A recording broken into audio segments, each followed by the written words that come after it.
All right, first off, I'm not saying this video is fake. It might be real. It's probably real. But somehow I ended up seeing this the other night. Imagine a world where every word ever written, every picture ever painted, and every film ever shot could be viewed instantly in your home via an information superhighway. And as I was looking at it, I thought, are they creating fake videos from the past? Because I used to encounter people that wanted to create period pieces, like shows, movies, or TV shows that take place back in time, but they really wanted to do these period pieces as if there was some kind of special reward. And I used to wonder why they wanted to do that so bad and not do something current to be trendy. Instead, they wanted to show off how they could make something look old. But the idea of showing off to the establishment that they can fake something so good to make it actually look like it's from the past never occurred to me until later on, when I was either working in politics or working like on the outskirts of the entertainment industry. Everybody I encountered that were like up and coming and ambitious, none of them wanted to create anything that dealt with reality. They were extremely focused on manufacturing something false to pull something over on the population. They really wanted to do that. The idea of doing something objective and presenting truth, completely disinterested in. All they wanted to do was fool people. And so then you think of the story, the conspiracy theory about Stanley Kubrick on when he made Dr. Strangelove, that's what got him the job to do the Apollo mission. And then the Shining was like the confession. And again, that may or may not be true, but I start connecting all these dots. Then I had heard, this is back in like the 2000s, not even the 2010s, but the 2000s. I heard there was some art school, like a digital art school in Canada. And your final project is to create some kind of production that hoaxes the population. So around that time, that video of that eagle snatching the baby out of the carriage was like the flagship project because everybody thought it was real. And it looked real. It really looked like an eagle snatched that baby out of the carriage. Probably 2005. It was actually 2012. And that looked real then. We're in 2022 now, almost in 2023. And today I saw this, like all my friends had seen this back when it happened, but I just saw the Will Smith. I've been totally computer generated since like the 90s. You know what? This ain't even real blue screen. It's 2019, y'all. Nothing's real. Video where it was in 2019 and he's saying that the whole thing is fake and that he's completely digitally rendered and that everything we see now is fake. And then back when the Mandela effect was a big thing, everybody remembered Sinbad being in some show called Shazam. And then he was playing it off saying, nah, that never happened. And if it did, I never got my paycheck. And then, we see this movie Shazam and Sinbad's in it. And it really looks like it's a 90s morning cartoon, morning TV show on like Saturdays. It even has like the VHS wear and tear to it. It has the real 90s look. And it turns out that that's a hoax. And it looks really real, but it's a hoax. And that's pretty hilarious though, like that Sinbad did that. But at the same time, it's like you see that and you're like, wow, that almost fooled me. Think about how long has this been going on? Because the deception was clearly outlined definitively in 1984 by Orwell, published in 1948. You even have holograms in Atlas Shrugged and Free Energy in Atlas Shrugged. So the illusions and all, and actually you think about The Prestige, that movie, the magicians of the early 20th century. So illusions, and P.T. Barnum, A Sucker's Born Every Minute. So this concept of pulling one over on the population is not some new thing that was born with deep fake videos. they've been trying to pull one over on the population for a long time. Think about, and this is a fake narrative that I just made up, but it may be true, that in the 80s, the marketing companies had so little respect for the population that they were inventing things like the pet rock, proving that they can completely get the population to do anything they want. So, tons of people bought the pet rock, and it was a big success, and it was all based on marketing, using all the techniques to get you to want to buy something. By the way, I'm doing this all off the top of my head right now, so if I sound like I'm all over the place, I'm just letting my mind flow where it goes. And then the pet rock was followed up by the invisible dog, and that was also popular. And then last night I was watching Inside Job season 2. It's a great show. And in the episode, the CEO of Incognito, he takes his ex-wife on a date, and he makes it look like he's in Paris, and it's all done through some kind of holodeck, thorough illusion. And so I'm like, all right, well, that is out in the open now. Like, so this is a big enough conspiracy that the show could mock it. And you think about every time you go on an airplane, you wonder, are you really traveling to wherever you're going? Or is the time on the plane the time it takes for them to construct the environment? Then you think of, how I brought up Will Smith about that fake video that he did. And then you think about the movie Transcendence with Johnny Depp. You think about Congress, or the Congress with Robin Wright.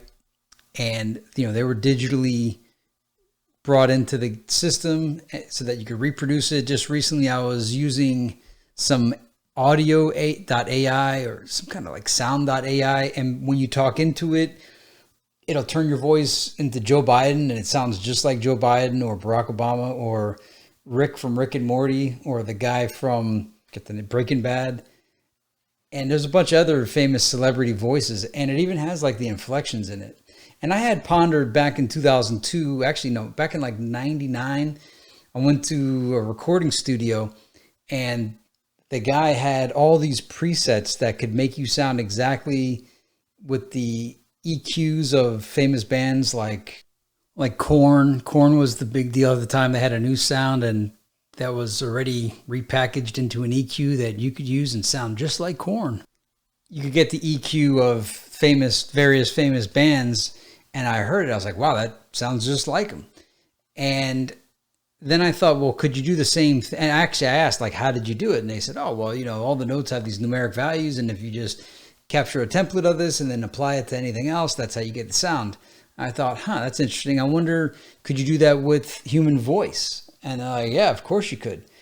So it took 20 years for it to be revealed, but back in the previous millennium, I was thinking of this, and now we see it.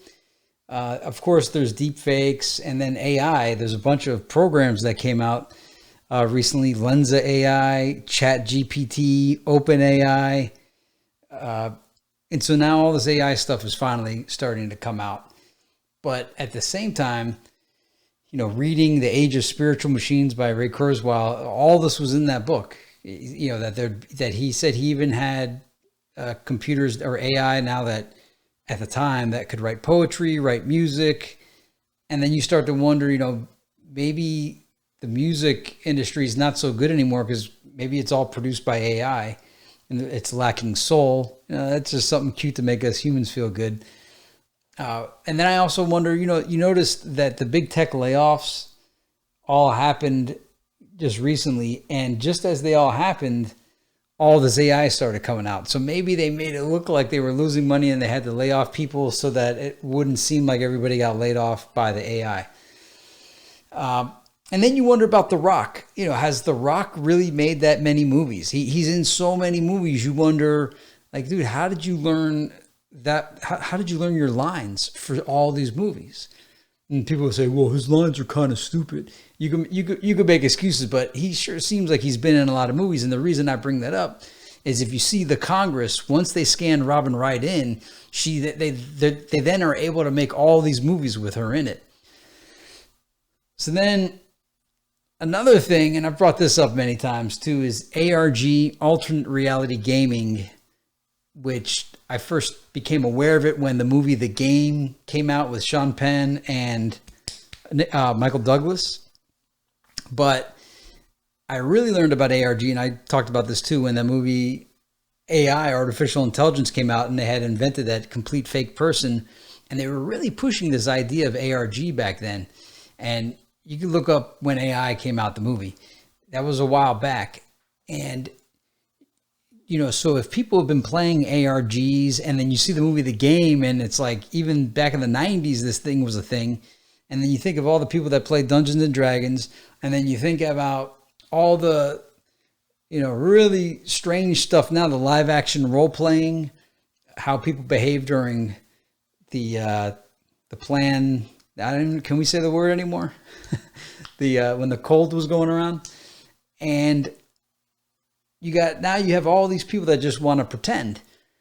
And I would be upset with that if I hadn't been part of this program at college. And I told you guys about this too, when we were in what would become chat rooms, because the chat rooms really weren't there yet. I think they were called Moos, because there were MUDs existed, but then there was a thing called I can't remember the name of it. But we were put in these rooms to test out this new technology, and they wanted to see how we would behave. And I inquired about it, and they said, yeah, we want to see how civilization begins when there's no rules, when something new is presented. What do people do? How do people interact? How do people behave if they're not given instruction? How does a natural culture develop? And then you think about Facebook or MySpace. When MySpace came out, there really was no instructions. We just kind of figured out where we wanted to go with it. Then the selfies got invented. Then, people figured out how they were going to post, what they were going to post. Because now we're a decade in, almost 15 years, over 15 years into social media, and we've developed a culture out of it. But then at the same culture was also crafted intentionally by people, meaning, the regular people were there, but then there was people that said, all right, we're going to, invent the behavior. So also when I was being trained for the media, there was a term called behaviors. Was it behavior? No, attitudes and behaviors. Attitudes. That's what it was. And they're like, attitudes isn't like, that person has an attitude. But attitude meant we will craft and make up postures and attitudes towards topics. And the simplicity of people will just imitate what they see on TV, imitate and adopt the attitudes. So same thing with social media. If you think about it, when you look at headlines, clickbait, everything all kind of looks the same. If you look at the way people talk, if you skim through a TikTok feed or even on YouTube, you'll see how people talk, how people do their intros, how people construct their templates. So those are all not really added. I mean, it's more than just attitudes, but there's that. When reality TV came out, I remember thinking, what are the celebrities going to do about this? Because now everyday people can be stars, can be famous. And that's when I thought, the celebrities, since they got the money, they're the ones that are probably going to participate in ARGs, but make it look real. And so that's when I started to think of TMZ is like the ARG for the celebrity, to make it all rhyme. So perhaps because you have, celebrity couples and stuff, and I don't even watch this stuff. It's not like I'm watching Entertainment Tonight, like following whoever's Kim Kardashian's boyfriend at the time. I'm just saying, these are things that no matter what, you're going to hear about this. And maybe that's what the celebrities do, is they do reality TV through the ARG, and everybody else gets reality TV. I don't know. I guess reality TV is still out there. It's kind of changed the way TV is anyway at this point. And then I think I mentioned artifacts, the art of making up facts.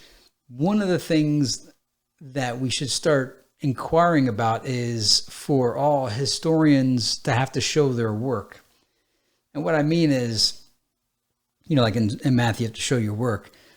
Now, I know right off the bat, somebody's saying, there's the bibliography.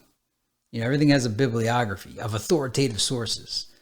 But if if you won't know what I mean unless you've been through this. If you've been a part of a media event that you personally were in and were part of, and then you see how it was reported on, especially if it was a publicity stunt. Now, here's a line that they told us in training was that, and this is back in 99, that 70% of all news is not actually news, but paid press release campaigns cleverly disguised to make it look like news. I had the time I was so naive. I had to read that so many times. It blew my mind, and I didn't believe it until I saw it. And I can't tell you, where I saw it because it's inappropriate, but essentially, I'll just say that the story was not written by the newspaper. It was written by the people that were creating the news. Okay. So they cleverly crafted a story. They wrote it themselves and then gave it to the news, and then the news printed it. And it was completely slanted. It was for a company, and all the companies do this. Okay, here's one I could give you that is open. I mean, I don't know if it's never been admitted, but when The Sopranos was a TV show, and I was learning about all this stuff, about the publicity stunts and everything, when one of the seasons came out, to kick off the season, they started this publicity campaign where all the radio shows in the morning were asking, is The Sopranos family entertainment? And that's where then they had the attitudes manufactured. So some people called in and said, no, the mafia is terrible. This is glorifying crime. And then you had other guys calling in, sometimes with New York, New Jersey accent, saying, hey, Tony's a good guy. He's trying to do what's best for his family. He's all right. I don't have any problem with Tony. I watch it with my family all the time. And so you have all these, and it's always opposite perspectives. So you have half the people calling in saying, oh, no, it's bad. And then half the people defending it. And, maybe some of them are real, but sprinkled in there, I would suspect that it was all media people trained on how to manufacture attitudes. So everything is fake. Not only the things we see, but the attitudes that we have, the perceptions we have, everything is manufactured by the media and by think tanks. It's really the I guess it's the think tanks. They filter it through, but it's not just the think tanks. It's also the companies that are selling the products, but half the time the products aren't even products to be products. They're there to shape behavior, shape your perception, shape your day and your time and what you do. It's kind of like in the movie The Time Machine. There's a deleted scene. I put it on one of my channels. And the main character, Guy Pearce, he invents it because it's taking place in the 1800s, and he invents the microwave oven. And the dean comes out and he's upset with Guy Pearce, and he's like, how dare you publish this? And he said, oh, this is a great advancement. Think about how much time people will have now that they don't have to spend all that time cooking. And the dean says, what do you propose people do with all of this newfound time? As if it's like dangerous to give people time. And then there's all those phrases like the devil's hands, like idle time is when the devil comes in. All these things. Now, I guess for the average normie, they have to be occupied. But for people like us, how do we opt out? I'll gladly go through a behavioral test or some kind of test to prove that I'm worthy to not have to be under the total control system. So with all that said, let's take a look at this video. Now, here's what struck me initially. So I saw this, and to the untrained eye, you would think, oh, okay, it's a bunch of computers, whoop-de-doo. Like, there's nothing special about seeing 15 computers. Is this 15? 1, 2, 3, 4, 5, 6, 7, 8, 9, 10, 11, 12, 13, 14, 15, 16 or 17 computers. 2, 4, 6, 8, 10, 12, 14. All right, 14 computers. You might think, yeah, seeing 14 computers, no big deal. But think about how much these computers cost back then. And this still isn't what I'm trying to tell you. But 14 computers there as a stage prop for something by the BBC, which is publicly funded, I guess. It's a lot of, I mean, just do the math on that. If it was 10, and computers back then used to cost $5,000. This happened in 94. So computers were $5,000. So 5,000 times 10 computers, is that $50,000? Just for a prop, 5,000 times, I'm going to do times 14. So that's $70,000 just to have there. Now, maybe that's a computer lab, but does that look like a computer lab to you? They're all facing the same direction, and they're not even at equal heights. And again, it may just be a stage prop, but I would see this more as these are old computers that are kept, and they have them, and then they created this set design with all these leftover computers. Now, it may be real, and maybe 94. It probably is 94. I'm probably looking way too into it, but notice there's no keyboards. So it's not like this is a computer lab, because if it was a computer lab, there'd be keyboards. So you have all these computers with no keyboards. Now, I do see a mouse. I see one mouse. I don't see other mouses. So these look like props. These look like things they pulled out of storage to create a video that looked like it came from 1994. But I don't know if this is authentically from that time. I think it's a reproduction. Imagine a world where every word ever written, every picture ever painted, and every film ever shot could be viewed instantly in your home via an information superhighway. Notice anything about these monitors? Only one of those monitors is showing that little line go through it.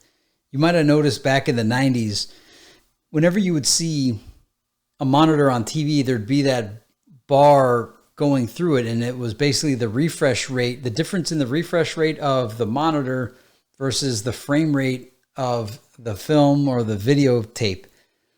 And when they don't match, you could see the redrawing of it. But when you look at these monitors, they all stay solid. Look again. A high-capacity digital communications network. Now what that would mean is you could transform your home into a mammoth interactive entertainment center. I'm having a little bit of a Mandela effect here, because the first time I watched this, maybe it was I was looking at it on a I don't know. I didn't see those lines. I do see them now, so perhaps this is authentic. But listen to some of the stuff she's saying. It's almost like she's making a mockery of what we thought they would talk about back then. But everything she says is accurate. Like, all this came to be. Usually when I look back on things from the past, there's one or two things that didn't happen exactly as they said it would. And everything she says is accurate. And they keep harping on the information superhighway instead of calling it the internet or the World Wide Web. Now, to be fair, the World Wide Web phrase didn't exist, I think, until 95. So this is 94. And I do remember in 94 was called the information superhighway, and they used to say it all the time. But wait to hear how many times she says it here. With the odd stock exchange and shopping centre thrown in. It sounds pretty grand, but it all comes down to computers communicating. And in fact, that's already happening on something called the internet, that anyone in the world with a computer and a modem to connect it to a telephone line can subscribe to. I mean, it's all true, but it sounds like this sounds like it's a joke. It sounds like it's made after the fact. It sounds like this was made in like 2019 when Will Smith was making fun of us, saying that, hey, everything you're seeing is fake. There are over 20 million people connected up. And one person in particular I know is connected is the American President, Bill Clinton. And I know that because I used this computer to write to him today, and I've already got a reply from the White House. And here it is, right. Thank you for writing to President Clinton via electronic mail. The President is committed to integrating this dynamic medium into the White House. So, if they said the Prime Minister, she's obviously from England, right? So if they said the Prime Minister, people would probably forget who the Prime Minister, well, maybe the English people would, but the American audience wouldn't know who the heck the Prime Minister, they wouldn't even care, but everybody knows who Bill Clinton is. And it's just that kind of threw me off too. I was like, she's writing to the American president? Okay. And it goes on to give some details of his government's policy to encourage the building of information superhighways. Now, I can't electronically mail our Prime Minister, John Major, because he hasn't got a modem. And I can't find out what his government's policy on information superhighways is because it hasn't got one. At least nothing beyond the usual thing of leaving it to market forces. The whole modem. People knew how to pronounce modem back then. Like, that one threw me off too. But you can do more than just send messages on the internet. Okay, I'll tell you really why this thing made me think it's fake. The audio from her microphone is so clear, it's like 2022 level clear. And the video doesn't look grainy. It looks good. This looks like it was something done in present day to make it look like it happened in 1994. They used the language, the dialogue, the accent, the monitor. Let's see how good she uses the mouse, because somebody in 94 wouldn't be very proficient with it. So let's see her skills on the computer. There's loads of useful information in here. You can get news, recipes, and I found this satellite weather map in there. And there are interactive services as well. This is a shopping centre, and here it says it's just off the information superhighway. That's its address, and inside. Harping on that information superhighway. There's her double click skills are pretty down pat. Do you hear that double click? There's a flower shop, and it shows me the picture of the flowers I can order and tells me how much they cost.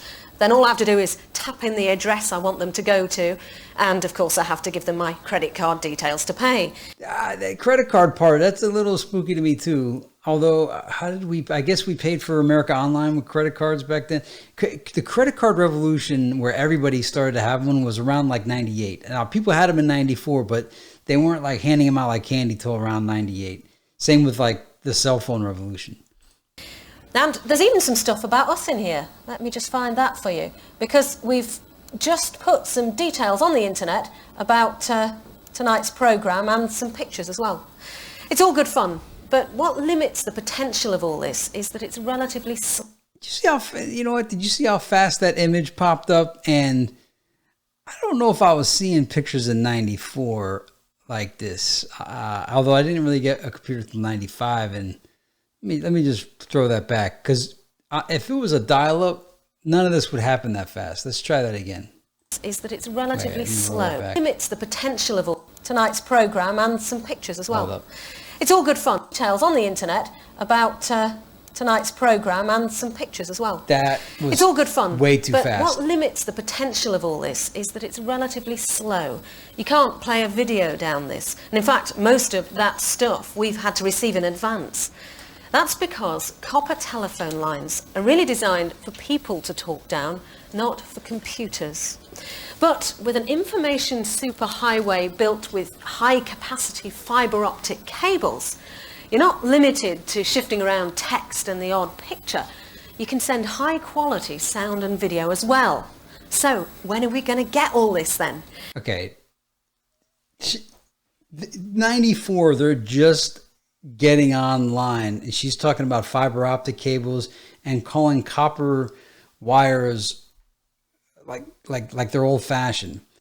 Although, to be fair, I do remember them saying these things back then about that the copper wires aren't fit for video, and it was even called the POTS lines, the plain old telephone system. So perhaps this is still legit. Maybe she really, I just can't, I don't know. In 94, you didn't have the cell phone revolution yet. People had landlines and they had long distance phone call plans.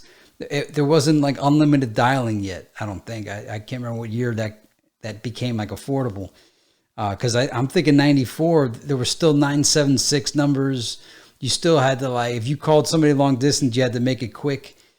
So telephones were still, I had a cordless phone. I had a cordless phone still in like 2001. I mean, I still have cordless phones now, but you know what I'm saying? This whole thing seemed fishy. Those computers. At the moment, regulations restrict what services can be offered by phone companies. So she's talking about regulations as well. That kind of implies that you would see that in retrospect, not before it happens. Cable television operators and so on. But in America, for any company who's prepared to invest in an information superhighway, there's a new law which means they can transmit anything they like on it. Video, music, telephones, data, the lot. as long as they let other people provide services on it too. But it's not just a license to print money. The companies will also be compelled to connect every classroom and library free of charge. So society stands to benefit as well. Okay, so maybe this is leading up to the Telecommunications Act of 1996, not 94. We'll see. Here in Britain, though, restrictions still apply. BT, for example, isn't allowed to do cable TV, but they're developing some interesting ideas to get what they can out of their existing copper phone lines. All right, I want to compare it. This is a 96 VHS tape that I ripped into my computer. I want to see how the quality is of this compared to that BBC footage. So you could see now, and this is a direct VHS, that like a store-bought VHS. Look at what it looks like. In the college I wanted to go to, I chose Clark The audio University, is actually pretty good. primarily because that's where Robert Goddard had taught. All right, so maybe the audio, but look, you could see the graininess of it. We can say that the universe is a very big place indeed. Ago was 1929. As far as Journey. How? And I went into the biosphere. Look at that. Just the very fact of there was so much necessity that we get along well, All right. that we would get along well. So we have that. Let's compare it to how it looks and sounds on this video, supposedly from 94 that we've been looking at. This one's from 96, and we can see that it sounds actually better than I thought it would. Visually, though, it doesn't look so hot. Let me see if I can find... He said gravity. was superhuman. Let's And ever blur it. since, science fiction has been exploring the fantastic and terrible consequences of tampering with nature in this way. Like video on demand. We've got a setup here to show what they're aiming at. The idea is, from the comfort of your armchair, you'll choose whatever video you want, and it'll be played down your phone line to your own TV. It'll not just be movies, though. There'll be other TV programs too, like this travel program I've selected here. Now, the other thing is, because it's interactive as well, say I was wondering where he got his suit from, it'd not only tell me that, but I could even buy one here and now via the inevitable I'm not buying all home this part shopping here. option. Armani, fancy that. But this looks like video something on done in present demand day. is a tricky thing to do without the extra capacity of the fibre optic cables. I, for one, will be impressed when the real thing's up and running down phone lines. But it could well be the first taste most of us will get of what'll come rolling down the information superhighway. I feel like I'm being mocked. It's ironic that it'll come on old phone lines, but it could Old phone lines. No, they're not old in 94.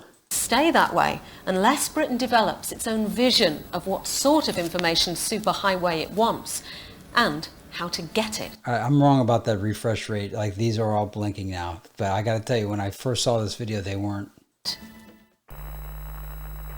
All right, so are you guys... Now, this may be real, and maybe it's the English way of talking. When I say English, the English way of... Maybe that's what threw me off, because it's not how I'm used to it.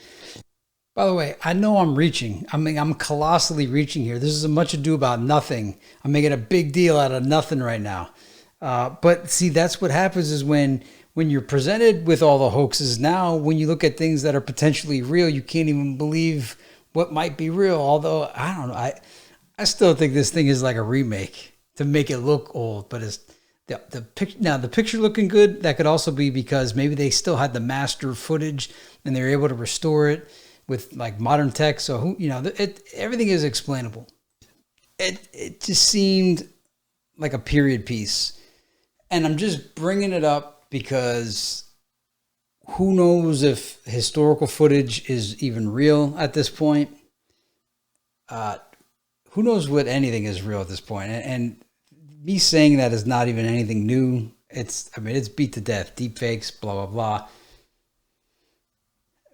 But I guess I'm telling you more along the lines of narratives and manufacturing a narrative and manufacturing reality and the fakeness of it. But really that there is a group of people, and it's a lot of them, I personally experienced them, they want to craft an illusion. That's what their primary objective is. It's not to be truthful, but to be as fake as possible, to how to pull one over on you. And so if you think about all the stuff with like the genders. Oh, I'm a guy, but I could be a mother and I could be pregnant and all these different things that they do. And it's like they're doing an exercise in, can you keep up with the nonsense? And they're trying to train themselves to be able to do it instantly. And I remember being in exercises for this in the media training, thinking like, why would I want to do this? Why would I want to train my mind to be how to be able to lie on demand? All I want to do is tell the truth or to get to the truth. But a lot of those people in that class, they really were against it. And I've even been part of some other situations where to figure out how to communicate the accurate truth was like, everybody looked at me like, whoa, Lippy, what are you talking about? That's not what we're doing here. So it's not something I would ever do, but I'm telling you that truth matters to you. Truth matters to me. It does not matter to everybody. And when you start to realize that, you'll then be better at seeing through their posture, their live action role play, and all that. And then, there's one that we do like the Tartarian conspiracy theory, showing that they had the tech. They were the previous civilization that had all the tech. But, what if that's all a manufactured illusion too? And then, in past videos, I talked about going to Wikipedia.org where it has the whole Star Wars, and then there's the Marvel Wikia. And then you even have the people that are like this, that like the illusion, they're completely okay with differentiating Disney Star Wars with the previous canon. And it's like that's what they want to spend their brain power doing, is keeping multiple phony realities in mind while completely ignoring the regular reality. But then again, it's like, hey, John, all those programs you've been through, you should know by now, there really is no reality. There's just manufactured consensus. There's just a shared delusion. There's just a shared fiction. Yeah, everything is a cult. Look at the word culture. It's got the word cult in it. So yeah, I guess, if anything, look at what I'm trying to say is like, hey, we don't really know what reality is. And so then in ways you could say, hey, John, maybe these people that are doing all this make-believe stuff have already mastered what you're trying to present to your audience, and they've moved on. They're like, hey, if we could create any reality we want, let's just make the most bizarre, zany one possible with 80 genders and identifying as whatever you want and whatever it is for the day. So yeah, I guess I shouldn't be upset about any of that. Really what it is, it's like when the fake news lies, I'm okay. I don't care. It's like, okay, it's your business. You could do whatever you want.